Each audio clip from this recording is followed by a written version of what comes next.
Someone's following us. The text message glowed in the darkness at 12:30 a.m. July 17, 1993. Jessica Monroe's final words before vanishing into the humid Portland night. 3 hours later, a highway patrol officer spotted the abandoned Silverado pickup on the shoulder of Highway 26. The doors hung open. The keys dangled in the ignition. AC/DC's Highway to Hell still blasted from the speakers, the cassette endlessly rewinding and replaying as if stuck in its own time loop. 2 half-empty cups of gas station coffee sat in the cup holders, still warm to the touch. But Jessica Monroe and Daniel Whitaker were gone. What happened in those crucial minutes after midnight? How did 2 college students disappear without a struggle, leaving behind everything except their bodies? And why did a witness report of a Red Bronco following them suddenly vanish from police records? For 30 years, Portland whispered about the Highway 26 disappearances. Parents warned teenagers about driving that stretch after dark, until last week, when an arrest shattered the silence and shocked everyone who thought they knew the truth. Before we dive deeper into this twisted case, hit that subscribe button if you're watching from somewhere new today. Where are you tuning in from? Let me know in the comments below. Jessica Monroe was the girl everyone wanted to know. At 22, she radiated the kind of confidence that came from knowing exactly where she was headed. A journalism major at Portland State University, with just 1 semester left, Jessica had already lined up an internship at the Oregonian. Her professors described her as tenacious and brilliant, the student who asked the questions nobody else dared to ask. With wavy auburn hair and a camera perpetually slung around her neck, Jessica documented everything. Her apartment walls were plastered with photographs, snapshots of Portland's hidden corners, portraits of strangers with interesting faces, and candid moments with friends. She kept meticulous journals, filling them with observations about the world around her. "I want to tell the stories nobody else is telling," she wrote just weeks before she vanished. Jessica came from Astoria, a small coastal town where her parents still ran a bookstore. She called them every Sunday without fail. The last time they spoke, she mentioned working on a photography project about Portland after dark, capturing the city when most people were asleep. Daniel Whitaker, 23, was the steady counterbalance to Jessica's whirlwind energy. A mechanical engineering student with a quiet intelligence, Daniel had moved to Portland from Boise 3 years earlier. His roommates described him as methodical and reliable, the guy who fixed everything in their apartment and never missed a bill payment. With sandy blonde hair and glasses he was constantly pushing back up his nose, Daniel had a passion for restoring vintage motorcycles and dreamed of opening his own shop someday. He and Jessica had met in a photography class, an elective Daniel took just for fun that ended up changing his life. They weren't dating despite what many assumed. Their connection ran deeper, a friendship built on shared curiosity and complementary personalities. Daniel was the problem solver who helped Jessica navigate the practical aspects of her ambitious projects. On that July night, they had planned a simple evening. Jessica wanted to photograph the city lights reflecting off the Willamette River after dark. Daniel offered to drive and keep her company. They stopped at a diner for burgers, then at a gas station for coffee around 11:45 p.m. Security footage showed them laughing as they left, Jessica gesturing animatedly about something, while Daniel listened with an amused smile. It was the last time anyone would see them alive. What time is it where you're watching from right now? It's fascinating to think about how this case unfolded at midnight, while viewers around the world might be watching this in broad daylight. Drop your local time in the comments. I'm curious to see where this story is reaching. The timeline of Jessica and Daniel's final hours was pieced together through credit card receipts, security footage, and witness statements. At 8:17 p.m., they paid for dinner at Rosie's Diner in downtown Portland. The waitress remembered them discussing the best spots to photograph the city at night. The girl was excited about catching the lights on the water, she told police. The boy was checking weather reports on his pager. By 10:45 p.m., Jessica's roommate received a text. Got some amazing shots by the river, heading to Council Crest next. Council Crest Park, the highest point in Portland, offered panoramic views of the city lights, perfect for Jessica's project. Security cameras at the 7-Eleven on Burnside Street captured them at 11:43 p.m., purchasing 2 large coffees and a pack of gum. The cashier noted nothing unusual. They seemed happy, normal. The guy held the door for an older woman on their way out. At 11:58 p.m., Daniel used his credit card at the Chevron station on Highway 26, buying gas for the Silverado. The attendant, Mike Lawson, would later become a key witness.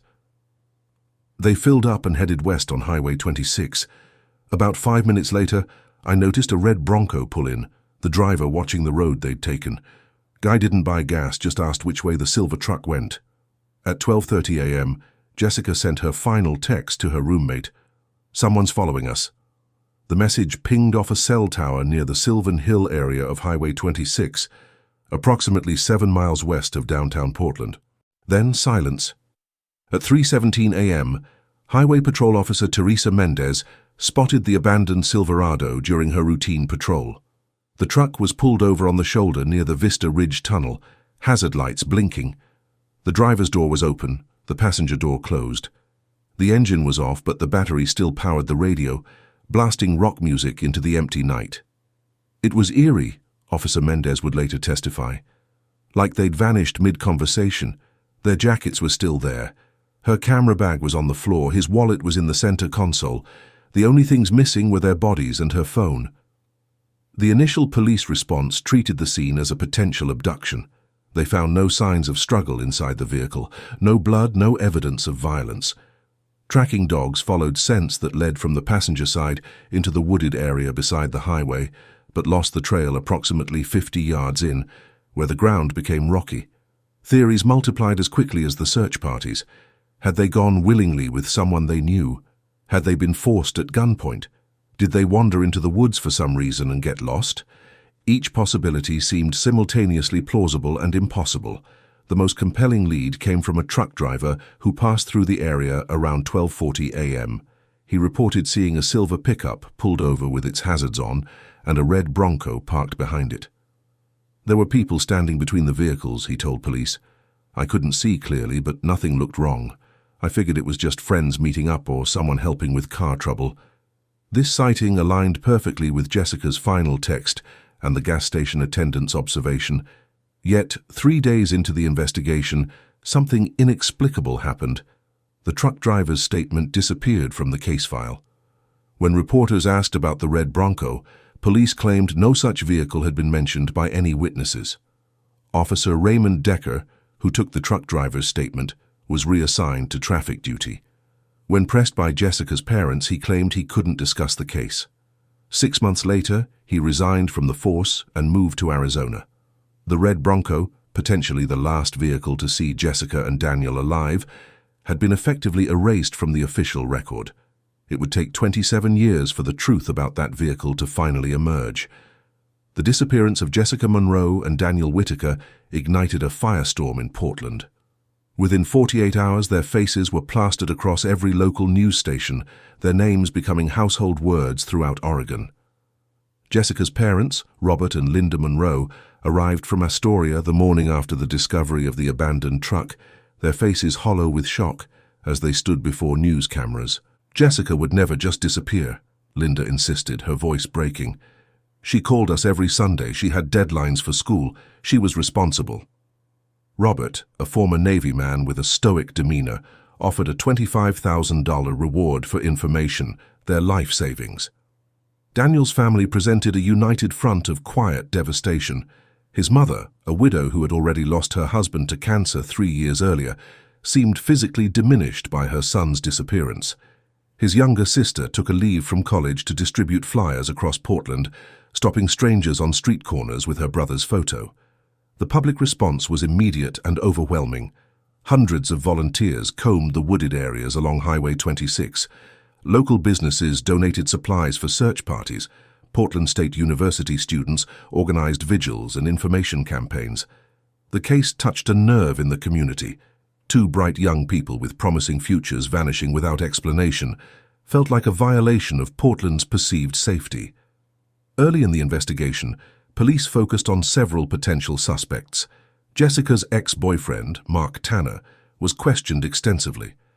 They had broken up 6 months earlier, but friends reported he still called her occasionally.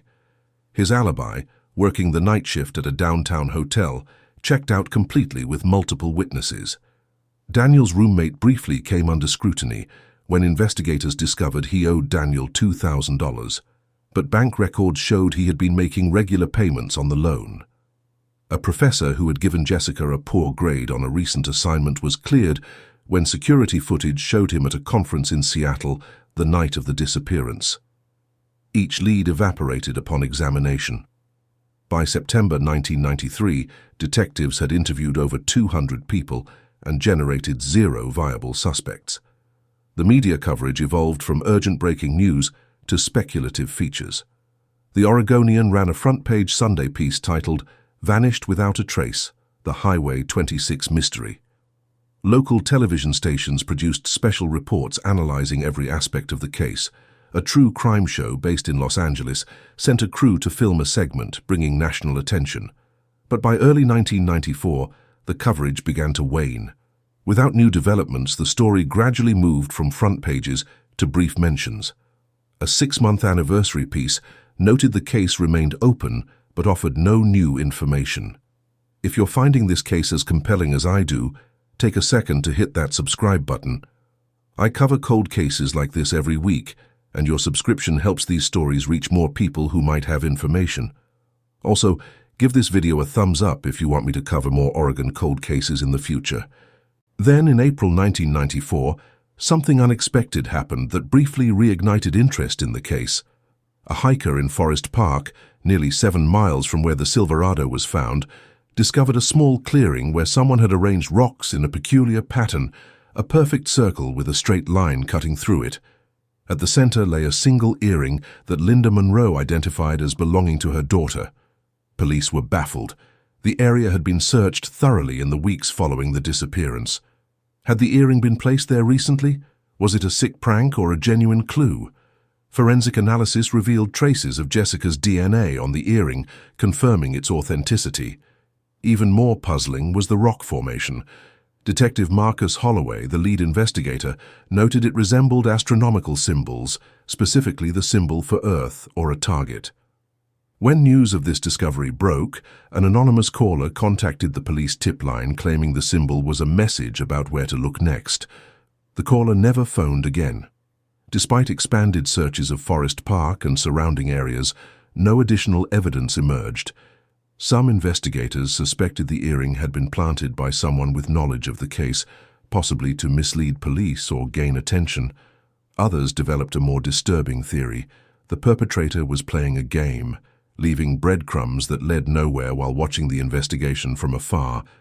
This theory gained traction when psychologists consulted on the case suggested the rock formation indicated someone with a methodical, controlling personality who enjoyed manipulating authorities.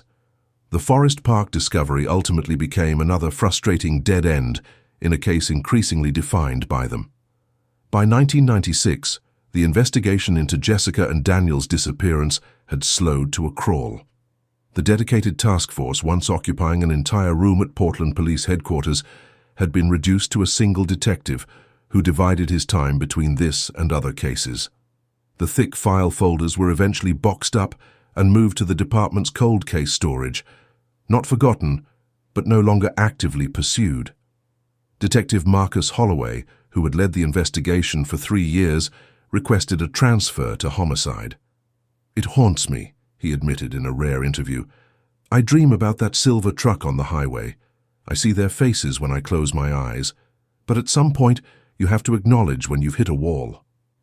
The passage of time eroded more than just police resources. Witnesses' memories faded. Some moved away from Portland, taking their potential observations with them. The gas station where Jessica and Daniel were last seen was demolished in 1997 to make way for a shopping center, physically erasing a piece of the puzzle. For the families, the absence of closure created a unique form of grief, one without boundaries or resolution. Robert Monroe, Jessica's father, walked Highway 26 on the anniversary of her disappearance every year, retracing the route his daughter might have taken, searching for anything investigators might have missed. By the 10th anniversary in 2003, his hair had turned completely white. "The not knowing is the hardest part," Linda Monroe told reporters. "Is she alive somewhere? Should we be mourning her death? There's no guidebook for this kind of limbo." Daniel's mother passed away in 2001 without answers about her son's fate. In her will, she established a scholarship fund at Portland State University in Daniel's name, ensuring that while his life had been interrupted, his legacy would continue. The case fundamentally changed Portland's sense of security. A city that had prided itself on being safer than other major urban centers now confronted the reality that two young people could vanish without explanation on a well-traveled highway. Parents became more protective of their college-aged children. Students were less likely to venture out late at night, especially to remote areas for photography or recreation. The Portland Police Department implemented new protocols for missing persons cases in direct response to criticism about their handling of the investigation. The mysterious disappearance of the Red Bronco witness statement led to stricter evidence documentation requirements and regular audits of case files. Highway 26 received additional lighting and emergency call boxes at regular intervals, physical reminders of the tragedy that had occurred there. Local journalism schools used Jessica's case in their ethics courses, discussing media responsibility in covering ongoing investigations. Her ambition to become a journalist added a layer of poignancy to these discussions. She had wanted to tell important stories, and now her own story was being studied by future reporters.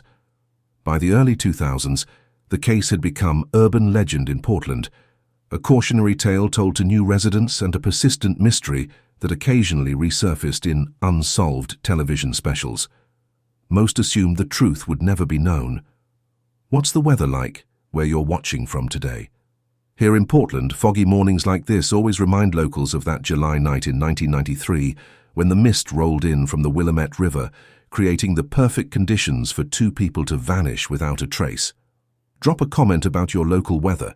It's fascinating to think about how this Oregon story is reaching people in completely different environments around the world. For the families and the few investigators who still thought about the case, the hope for resolution dimmed with each passing year. The active investigation had gone cold, but somewhere in Portland, someone was keeping a terrible secret, one that would eventually come to light in the most unexpected way. The case might have remained forever unsolved, if not for a series of seemingly random discoveries beginning in 2010, 17 years after Jessica and Daniel vanished. On March 12, 2010, severe flooding along the Sandy River, a tributary of the Columbia River approximately 20 miles east of Portland, forced emergency evacuations in several riverside communities. As waters receded days later, local resident Trevor Mackenzie was clearing debris from his property when he spotted something caught in a tangle of branches, a waterlogged leather handbag. "It was buried in mud and pretty deteriorated," Mackenzie recalled. "I almost tossed it in the trash pile until I noticed there was still stuff inside." The contents included a decomposed wallet containing Jessica Monroe's driver's license, 3 rolls of undeveloped film, and a small notebook with waterlogged pages. Mackenzie, who had grown up in Portland, immediately recognized the name from the infamous cold case and contacted authorities. The discovery raised perplexing questions. The Sandy River was nowhere near Highway 26 where Jessica and Daniel had disappeared. Had the bag been dumped in the river recently? Or had it been there for years, gradually moving downstream with seasonal flooding? Forensic analysis of the leather suggested long-term water exposure, consistent with the bag having been submerged since the 1990s. The notebook, carefully restored by forensic document specialists, contained Jessica's photography notes and, crucially, a cryptic entry dated July 16, 1993, the day before the disappearance. "D thinks someone's been following me this week, probably paranoid, but noticed same red car twice yesterday." This brief note reignited interest in the forgotten detail about the Red Bronco. Detective Amelia Ramirez, newly assigned to the cold case unit, began tracking down former officers involved in the original investigation. Former Officer Raymond Decker, who had taken the truck driver's statement about the Bronco and subsequently left the force, refused to speak with her. He died of a heart attack 3 months after her attempted contact, taking whatever he knew to his grave. The second discovery came in August 2012, when construction workers excavating for a new housing development near Mount Hood found a rusted metal box buried approximately 3 feet underground. Inside were Daniel's student ID, a man's wristwatch stopped at 1:17 a.m., and a set of keys that matched the Silverado. The location was significant, a remote area off Highway 26, about 35 miles east of where the truck had been found. The site had been undeveloped woodland in 1993. Forensic soil analysis indicated the box had been buried shortly after the disappearance, not years later. This wasn't a random dump site, Detective Ramirez explained at a press conference that garnered national attention. Someone deliberately chose this location, buried these items, and created what amounts to a time capsule of evidence. The most shocking development came in 2015, when the Portland Police Department launched a public campaign on the case's 22nd anniversary, releasing previously undisclosed details and requesting information. In response, an anonymous package arrived at the station addressed to Highway 26 Cold Case. Inside was a Polaroid photograph showing Jessica and Daniel.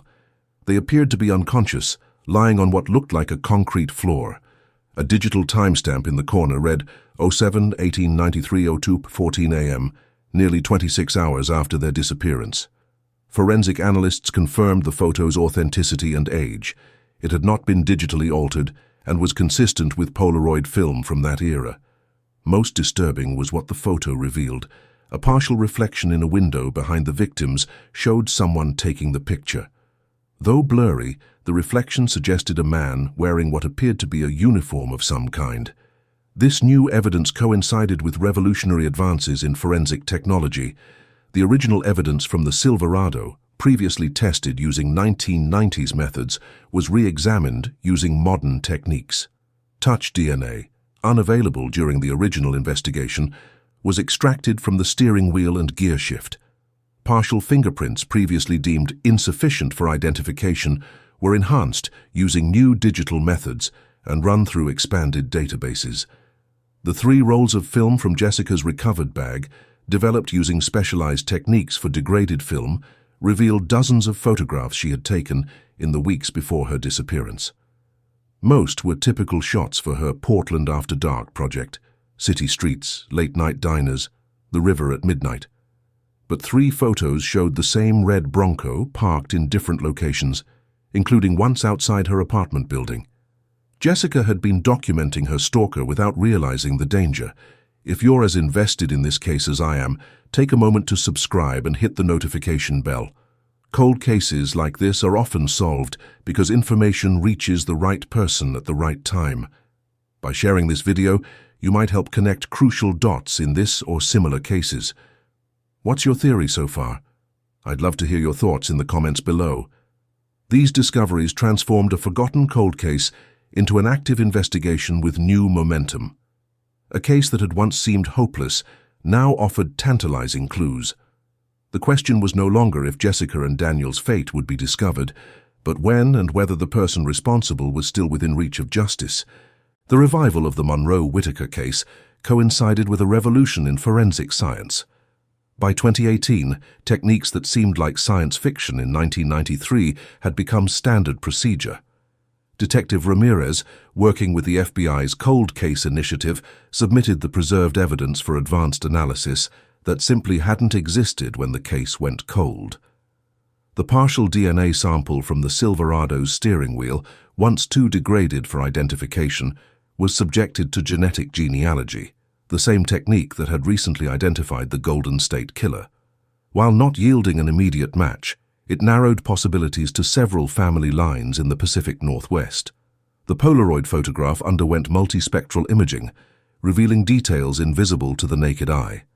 The reflection of the photographer, enhanced through computational photography, showed a partial shoulder patch or insignia. Forensic analysts determined it matched uniform elements worn by several Oregon state agencies in the early 1990s, including park rangers, highway patrol, and certain security companies. "We're looking at someone who wore a uniform," Ramirez explained to her team. "Someone with authority, someone people would trust if they were pulled over on a highway at night." The breakthrough that ultimately cracked the case came from an unexpected source. In September 2020, a true crime podcast titled Northwest Unsolved featured the Highway 26 disappearances in a three-part series. The episodes reached millions of listeners, including 72-year-old Eleanor Winters in Tucson, Arizona. Winters had been a motel manager in Government Camp, a small community on Mount Hood, in the early 1990s. After hearing the podcast, she contacted Portland police with information she had never shared. "There was a man who stayed at our motel regularly between 1992 and 1994, her statement read. "He always requested the same room at the back of the property. The night those kids went missing, he arrived around 3:30 a.m. looking disheveled. I remember because it was unusual for him to check in that late. The next morning I noticed reddish-brown stains on his sheets when cleaning the room. At the time, I assumed it was dirt from hiking." What made Winters' testimony compelling was her description of the man's vehicle, a red Ford Bronco with a dent in the passenger door.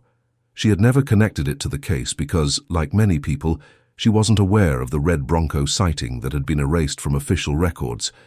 Even more significantly, she remembered the man's name and occupation: Thomas Rayburn, a security officer for a company that contracted with several state parks and facilities along Highway 26. This revelation sent investigators diving into employment records. Thomas Rayburn had indeed worked for Cascade Security Services from 1990 to 1995, patrolling various locations, including several points along Highway 26. His employment had ended abruptly when he moved to Idaho without notice. The digital age provided another crucial piece of the puzzle. Portland Police Department had digitized their archives in 2017, including evidence logs and interview transcripts from thousands of cases. An automated cross-reference search revealed something startling. Thomas Rayburn's name appeared in the original Monroe Whitaker case file, not as a suspect, but as a witness. On July 19, 1993, 2 days after the disappearance, Rayburn had voluntarily come to the police station offering information. According to the transcript, he claimed to have seen the silver Silverado driving erratically on Highway 26 around midnight. He suggested the young people might have been intoxicated and wandered into the woods after pulling over. He inserted himself into the investigation, Ramirez noted. Classic predatory behavior, staying close to the case, monitoring the police work, maybe even steering it away from himself. Further digital archive searches revealed Rayburn had been briefly questioned in 2 other cases: a 1991 sexual assault near Mount Hood, charges dropped when the victim refused to testify, and a 1994 stalking complaint filed by a female Portland State University student, dismissed due to insufficient evidence. The Red Bronco Connection finally solidified when investigators located Department of Motor Vehicle records confirming Rayburn had owned a 1989 Ford Bronco, red in color, during the relevant time period. He had sold the vehicle in late 1993, just months after Jessica and Daniel vanished. The vehicle's new owner, tracked down in Washington state, still had the Bronco sitting in his barn. He had purchased it for off-roading, but eventually stopped using it. Forensic teams descended on the 30-year-old vehicle, finding microscopic blood traces in the cargo area despite attempts at cleaning. Mitochondrial DNA testing matched the blood to Jessica Monroe's maternal line. With mounting evidence, investigators needed to locate Rayburn. Digital footprints revealed he had moved multiple times, from Idaho to Nevada, then to Arizona, and finally to a small town in eastern Texas. Each move followed a similar pattern: abrupt departures shortly after local unsolved cases involving young people. In October 2022, FBI agents placed Rayburn under surveillance. Now 67 years old, he lived alone in a modest house and worked as a night security guard at a local warehouse. Still in a position of authority, still working nights, still potentially dangerous. The final piece fell into place when investigators, executing a search warrant on Rayburn's home, discovered a locked shed behind his house. Inside was a meticulously organized collection of items: women's jewelry, student ID cards, watches, and dozens of Polaroid photographs documenting unconscious or deceased victims. Among them were more photos of Jessica and Daniel, confirming their fates and revealing the full horror of what they had endured. Also in the shed, a small box containing newspaper clippings about the Highway 26 disappearances and the original missing persons flyers distributed by the families. Rayburn had kept souvenirs of his crimes and tracked the investigations for decades. On November 3, 2022, Thomas Rayburn was arrested and charged with the kidnapping and murders of Jessica Monroe and Daniel Whitaker. DNA evidence eventually linked him to 7 additional unsolved cases across 4 states. The arrest made national headlines. Highway 26, cold case solved after 29 years, former security officer charged. For Portland residents who remembered the original disappearances, the news was both vindicating and devastating. What's your reaction to this breakthrough? Have you ever followed a cold case that was solved decades later? The psychological impact of these long-delayed resolutions affects entire communities. The relief of finally knowing mixed with the grief of confirmed loss. Share your thoughts in the comments about how cold case resolutions impact the public consciousness. For Jessica and Daniel's families, the breakthrough brought the answers they had sought for nearly 3 decades. But those answers would lead to a courtroom drama that shocked even veteran prosecutors as the full extent of the cover-up began to emerge. When FBI agents and Texas Rangers surrounded Thomas Rayburn's modest ranch house at dawn on November 3, 2022, they encountered no resistance. The 67-year-old man who answered the door appeared unremarkable, balding, average height, with reading glasses hanging from a cord around his neck. Neighbors would later express shock, describing him as the quiet guy who kept to himself and always willing to help with yard work. One called him the last person you'd suspect of anything. This unassuming exterior had been Rayburn's most effective disguise for decades.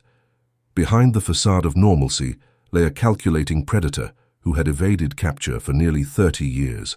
Rayburn's background painted a picture of someone who had positioned himself perfectly to commit crimes while avoiding suspicion.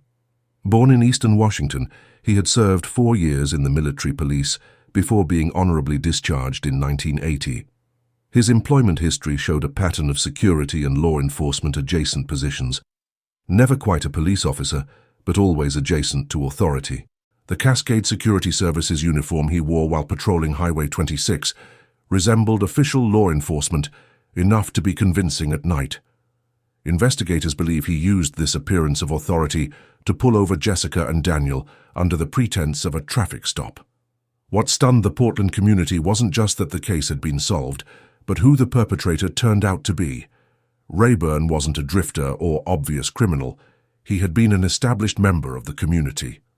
During the original investigation, he had attended a public vigil for the missing students. A newspaper photograph from July 1993 showed him standing solemnly in the background as Jessica's parents addressed the crowd.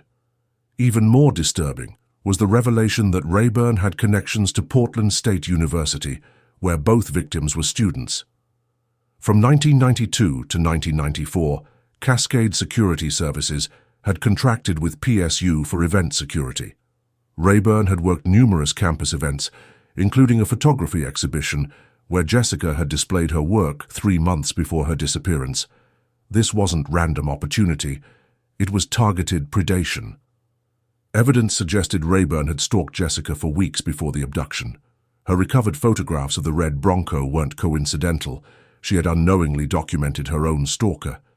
Entries in her recovered notebook mentioned seeing the same guy at different campus events and feeling watched while working in the darkroom late at night. The most shocking aspect of the case emerged during the initial court proceedings.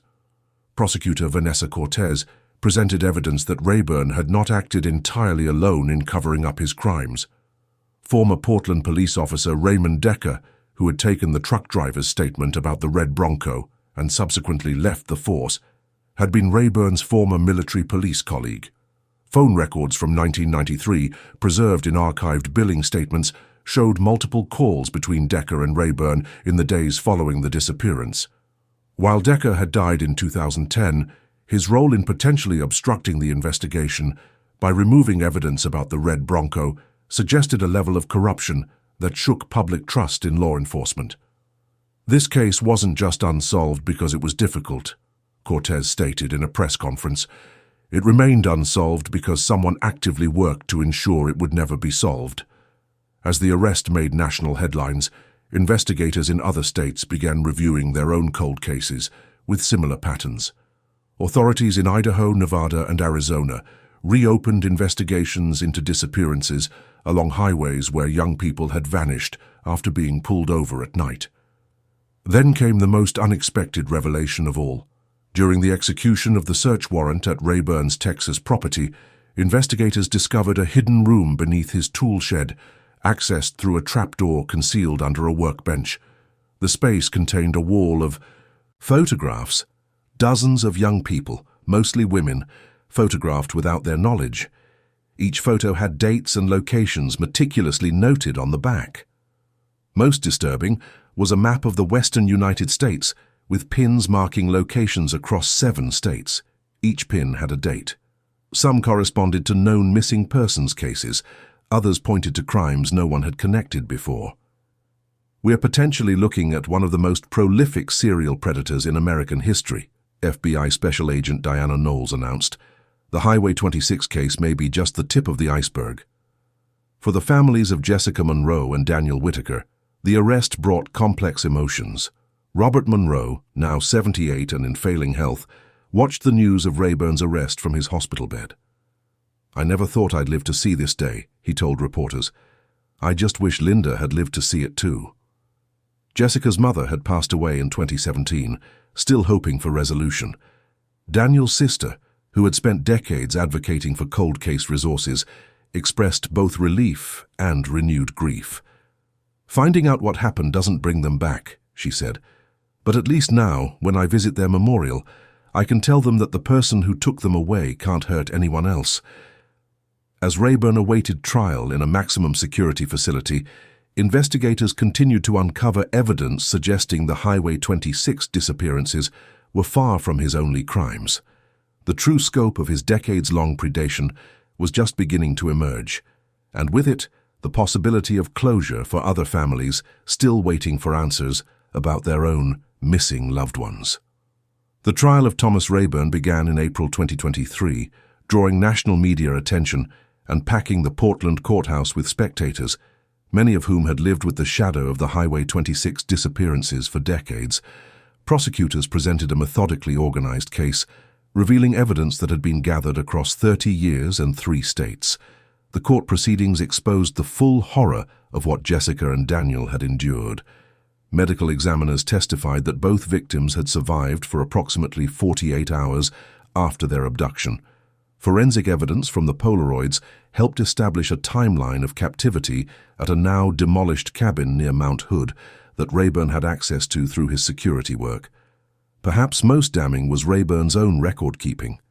Like many predators, he had documented his crimes meticulously, a psychological need to relive and maintain control over his victims that ultimately contributed to his downfall.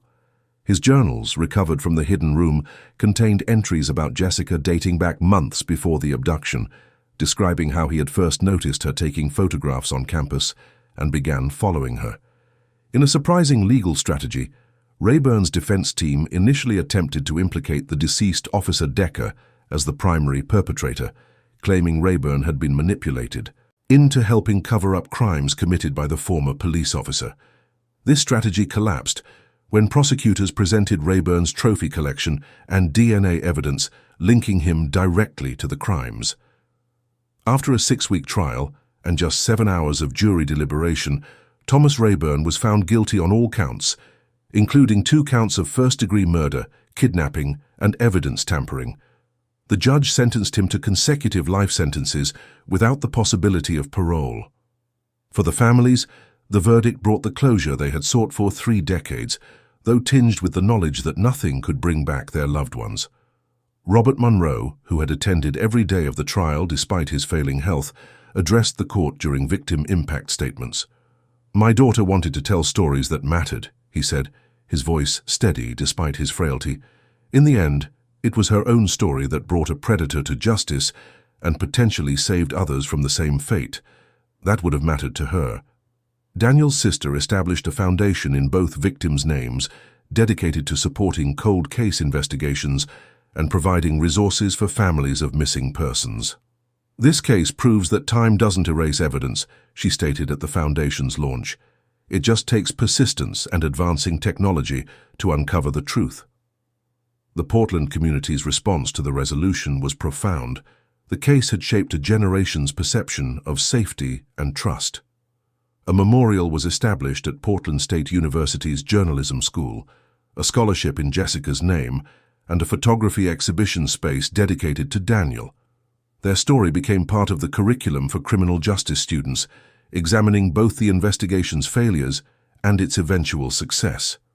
The ripple effects extended beyond Portland. Law enforcement agencies across the country began reviewing their own cold cases with renewed vigor, applying modern forensic techniques to preserved evidence. Several states implemented new protocols for evidence preservation, ensuring that future technological advances could be applied to current unsolved cases. If you found this deep dive into the Highway 26 case valuable, please take a moment to subscribe to our channel. Your support allows us to continue investigating cold cases and sharing these important stories. What other unsolved mysteries would you like to see covered? Let me know in the comments below. The resolution of the Monroe Whitaker case demonstrated that justice, while sometimes delayed, remains possible even decades later.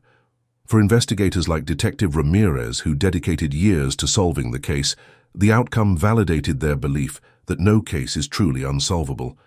Some just take longer than others to reach their conclusion. As one chapter closed in Portland's history, the evidence recovered from Rayburn's property opened investigations across multiple states, suggesting that the full impact of his arrest would continue to unfold for years to come. 30 years after a silver Silverado was found abandoned on Highway 26, justice finally arrived for Jessica Monroe and Daniel Whitaker. Their case stands as a powerful reminder that in the realm of unsolved crimes, time can be both enemy and ally, eroding memories and evidence, while simultaneously bringing new technologies and perspectives that can illuminate what once seemed impenetrable darkness. The legacy of Jessica and Daniel extends far beyond the tragedy of their final hours. Their story transformed how cold cases are investigated, how evidence is preserved, and how communities protect their vulnerable members. Jessica never got to tell the stories she aspired to share as a journalist, but her own story has educated a generation of investigators and reporters about the importance of persistence and the power of truth. Daniel's methodical nature lives on in the precise forensic work that eventually brought his killer to justice. Together they remind us that victims are never just statistics. They are individuals whose lives continue to matter long after they've been taken.